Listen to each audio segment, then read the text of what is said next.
ಆತ್ಮೀಯ ಬಂಧುಗಳೇ, ಮಹಾಭಾರತ ಭೀಷ್ಮ ಪರ್ವ. ಇದರಿಂದ ಭೀಷ್ಮರ ಹತ್ರ ಹೋಗಿ ಎಲ್ಲ ರಾಜರು ಮತ್ತೆ ಕರ್ಣ ಭೇಟಿಯಾಗೋದು, ಈ ವಿಷಯದ ಬಗ್ಗೆ ನಾವು ತಿಳ್ಕೊಳ್ತಾ ಇದ್ವಿ. ಹೋದ ಭಾಗದಲ್ಲಿ ಭೀಷ್ಮ ಪಿತಾಮಹರನ್ನ ನೋಡೋದಕ್ಕೆ ಪಾಂಡವರು ಮತ್ತೆ ಕೌರವ ಕಡೆಯ ರಾಜರೆಲ್ಲರೂ ಬರ್ತಾರೆ ಅಲ್ಲಿ ಅವರನ್ನ ನೋಡೋದಕ್ಕೆ ಅಂತಂದ್ಬಿಟ್ಟು. ಆಗ ಭೀಷ್ಮರು ಹೇಳ್ತಾರೆ ರಾಜರಿಗೆ, ನೋಡಿ, ನಿಮ್ಮನ್ನೆಲ್ಲ ನಾನು ಸ್ವಾಗತ ಮಾಡ್ತೀನಿ. ಇವತ್ತು ನಿಮ್ಮ ದರ್ಶನದಿಂದ ನನಗೆ ತುಂಬ ಸಂತೋಷ ಆಗಿದೆ. ಇಲ್ಲಿ ನಾನು ಈ ಶರಶಯ್ಯೆಯ ಮೇಲೆ ಮಲಗಿದ್ದೀನಿ, ಆದರೆ ನನ್ನ ಮಸ್ತಕ ನೇತಾಡ್ತಾ ಇದೆ. ಯಾವುದಾದ್ರೂ ಒಂದು ದಿಂಬನ್ನು ತಂದ್ಕೊಡಿ ಅಂತ ಕೇಳಿದಾಗ ಅಲ್ಲಿದ್ದಂಥ ರಾಜರೆಲ್ಲರೂ ಕೂಡ ತುಂಬ ಕೋಮಲವಾಗಿರಬೇಕು, ಉತ್ತಮವಾಗಿರಬೇಕು ಅಂತ ದಿಂಬಗಳನ್ನೆಲ್ಲ ತಂದ್ಕೊಡ್ತಾರೆ. ಆದರೆ ಪಿತಾಮಹರಿಗೆ ಅದು ಇಷ್ಟ ಆಗಲಿಲ್ಲ. ಅವರು ನಗತಾ ಹೇಳ್ತಾರೆ, ರಾಜರೇ, ಈ ಒಂದು ದಿಂಬುಗಳಿದೆಯಲ್ಲ, ಇದು ವೀರಶಯ್ಯಗೆ ಯೋಗ್ಯವಾಗಿರುವಂಥದ್ದಲ್ಲ ಅಂತ ಹೇಳಿ ಆಮೇಲೆ ಅರ್ಜುನನ ಕಡೆ ನೋಡಿ ಹೇಳ್ತಾರೆ, ಧನಂಜಯ, ನನ್ನ ಮಸ್ತಕ ನೋಡು ನೇತಾಡ್ತಾ ಇದೆ, ಇದಕ್ಕೋಸ್ಕರ ನೀನು ಬೇಗ ಈ ಹಾಸಿಗೆಗೆ ತಕ್ಕದಾಗಿರುವಂಥ ಒಂದು ದಿಂಬನ್ನು ತಂದ್ಕೊಡು. ಯಾಕೆ ನಿನಗೆ ಹೇಳ್ತಾ ಇದ್ದೀನಿ ಅಂತಂದರೆ, ನೀನು ಎಲ್ಲ ಧನುರ್ಧಾರಿಗಳಲ್ಲಿ ಶ್ರೇಷ್ಠನಾಗಿದೆಯಾ ಮತ್ತು ಶಕ್ತಿಶಾಲಿಯಾಗಿದೆಯಾ, ನಿನಗೆ ಕ್ಷತ್ರಿಯ ಧರ್ಮದ ಜ್ಞಾನ ಇದೆ ಮತ್ತು ನಿನ್ನ ಬುದ್ಧಿ ನಿರ್ಮಲವಾಗಿದೆ, ನೀನು ಈ ಕೆಲಸವನ್ನು ಮಾಡಬಲ್ಲೆ, ಅದರಿಂದ ನಿನಗೆ ಹೇಳ್ತಾ ಇದ್ದೀನಿ ಅಂತಂದಾಗ ಅರ್ಜುನ ಕೂಡ ಒಳ್ಳೆಯದು ಅಂತ ಹೇಳಿ ಈ ಆಜ್ಞೆಯನ್ನು ಸ್ವೀಕಾರ ಮಾಡ್ತಾನೆ. ಅವ್ರು ಹೇಳಿದ್ದನ್ನು ಆಯಿತು ನಾನು ಮಾಡ್ತೀನಿ ಅಂತ ಭೀಷ್ಮರ ಅನುಮತಿಯನ್ನು ಪಡ್ಕೊಂಡವನು ತನ್ನ ಗಾಂಡೀವ ಧನಸ್ಸನ್ನು ಎತ್ಕೊಳ್ತಾನೆ. ಅದರ ಮೇಲೆ 3 ಅಭಿಮಂತ್ರಿಸಿದ ಬಾಣಗಳನ್ನು ಇಟ್ಟು ಅದನ್ನು ಹೊಡೆದು ಭೀಷ್ಮರ ಮಸ್ತಕವನ್ನು ಮೇಲಕ್ಕೆ ಎತ್ತುತ್ತಾನೆ. ಅಂದರೆ ಆ ಶಯ್ಯೆಗೆ ಸರಿಯಾಗಿರುವಂತಹ ಬಾಣಗಳ ದಿಂಬನ್ನು ಅವನು ಕೊಡ್ತಾನೆ ಅವ್ರಿಗೆ. ಸೊ ನನ್ನ ಅಭಿಪ್ರಾಯ ಅರ್ಜುನಿಗೆ ತಿಳಿಯಿತು ಅಂತ ಯೋಚನೆ ಮಾಡಿ ಭೀಷ್ಮರಿಗೆ ತುಂಬ ಸಂತೋಷ ಆಗುತ್ತೆ. ಅವನು ಕೊಟ್ಟಂತ ಆ ವೀರೋಚಿತ ದಿಂಬನ್ನು ಪಡೆದು ಭೀಷ್ಮರು ಅರ್ಜುನನ ಪ್ರಶಂಸೆಯನ್ನು ಮಾಡ್ತಾ ಹೇಳ್ತಾರೆ, ಪಾಂಡುನಂದನನೇ, ನೀನು ಈ ಶಯ್ಯೆಗೆ ಯೋಗ್ಯವಾದಂಥ ದಿಂಬನ್ನು ಹಾಕಿದೀಯಾ. ನೀನೇನಾದರೂ ಈ ರೀತಿ ಮಾಡದೇ ಇದ್ದಿದ್ರೆ ನಾನು ಕೋಪ ಮಾಡ್ಕೊಂಡು ನಿನಗೆ ಶಾಪನೇ ಕೊಟ್ಬಿಡ್ತಾ ಇದ್ದೆ.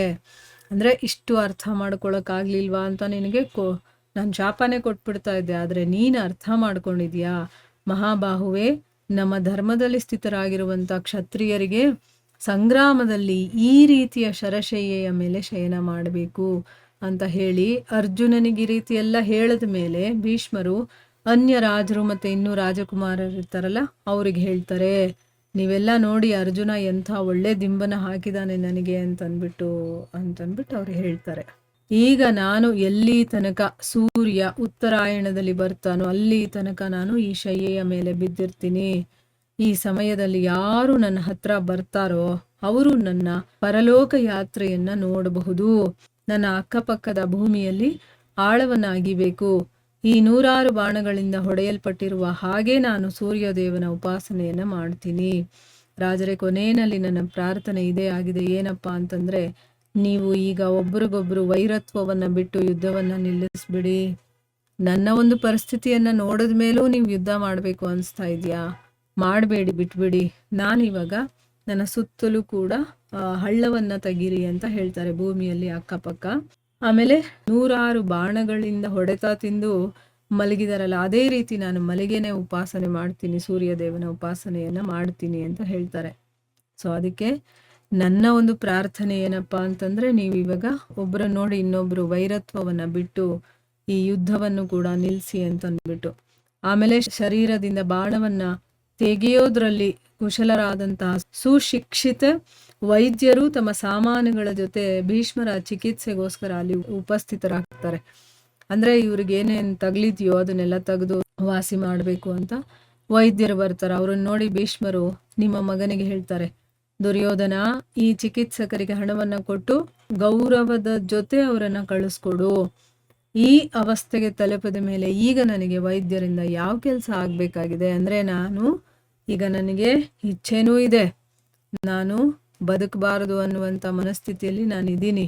ಈಗ ನನಗೆ ಇವರು ವೈದ್ಯರು ಬಂದು ಏನು ಮಾಡೋದಕ್ಕೆ ಸಾಧ್ಯ? ಅದಕ್ಕೋಸ್ಕರ ಅವರು ಬಂದಿರೋ ಕಾರಣದಿಂದ ಅವರಿಗೆ ಗೌರವವನ್ನು ಕೊಟ್ಟು ಅವ್ರಿಗೆ ಏನು ಕೊಡಬೇಕೋ ಕೊಟ್ಟು ಕಳಿಸು ಅಂತ ಅಂದ್ಬಿಟ್ಟು ಹೇಳ್ತಾರೆ. ಕ್ಷತ್ರಿಯ ಧರ್ಮದಲ್ಲಿ ಸರ್ವೋತ್ತಮವಾದಂತಹ ಯಾವ ಗತಿ ಇದೆಯೋ ಅದು ನನಗೆ ಸಿಕ್ಬಿಟ್ಟಿದೆ. ಈಗ ಈ ರೀತಿ ಯುದ್ಧವನ್ನ ಮಾಡ್ತಾ ಧರ್ಮ ಯುದ್ಧದಲ್ಲಿ ನಾನು ಸಾಯ್ತಾ ಇರೋದೇ ನನಗೊಂದು ಒಳ್ಳೆ ಗತಿ ಸಿಕ್ಕಿರುವಂಥದ್ದು. ಇದನ್ನ ಬಿಡೋದಕ್ಕೆ ನನಗಿಷ್ಟ ಇಲ್ಲ. ಬಾಣ ಶಯ್ಯೆಯ ಮೇಲೆ ಶಯನ ಮಾಡಿದ ಮೇಲೆ ಈಗ ಚಿಕಿತ್ಸೆ ಮಾಡ್ಕೊಳ್ಳೋದು ನನ್ನ ಧರ್ಮ ಅಲ್ಲ. ಈ ಬಾಣಗಳೊಡನೆನೇ ಈ ಬಾಣಗಳ ಜೊತೆನೇ ನನ್ನ ದಹನ ಸಂಸ್ಕಾರವಾಗಬೇಕು, ಇದನ್ನು ಯಾವುದೇ ಕಾರಣಕ್ಕೂ ತೆಗಿಬಾರದು ಅಂತಂದ್ಬಿಟ್ಟು ಅವ್ರು ಹೇಳ್ತಾ ಇರೋದು. ಈ ರೀತಿಯ ಒಂದು ವೀರ ಮರಣ ಅನ್ನೋದು ಯಾರಿಗೆ ತಾನೇ ಬರುತ್ತೆ? ಆದ್ರೆ ನನಗೆ ಸಿಕ್ಕಿದೆ ಅಂತಂದಾಗ, ಬಾಣಗಳೇ ನನಗೆ ಹಾಸಿಗೆಯಾಗಿ ಸಿಕ್ಕಿದೆ, ಇದನ್ನ ಏನಾದರೂ ನಾನು ಚಿಕಿತ್ಸೆ ಮಾಡಿಕೊಂಡ್ರೆ ಅದು ನನ್ನ ಧರ್ಮ ಅಲ್ವೇ ಅಲ್ಲ. ನಾನು ಈ ಬಾಣಗಳ ಜೊತೆನೇ ನಾನು ದಹನ ಸಂಸ್ಕಾರ ಮಾಡಿಸ್ಕೊಳ್ಬೇಕು ಅಂತ ನನಗಿಷ್ಟ ಅಂತಂದ್ಬಿಟ್ಟು ಇಲ್ಲಿ ದುರ್ಯೋಧನನಿಗೆ ಪಿತಾಮಹರು ಹೇಳ್ತಾ ಇದ್ದಾರೆ. ಮುಂದುವರೆದು ಏನು ಹೇಳ್ತಾರೆ ಅನ್ನೋದನ್ನ ಮುಂದಿನ ಭಾಗದಲ್ಲಿ ತಿಳ್ಕೊಳ್ಳೋಣ. ಹರೇ ಕೃಷ್ಣ.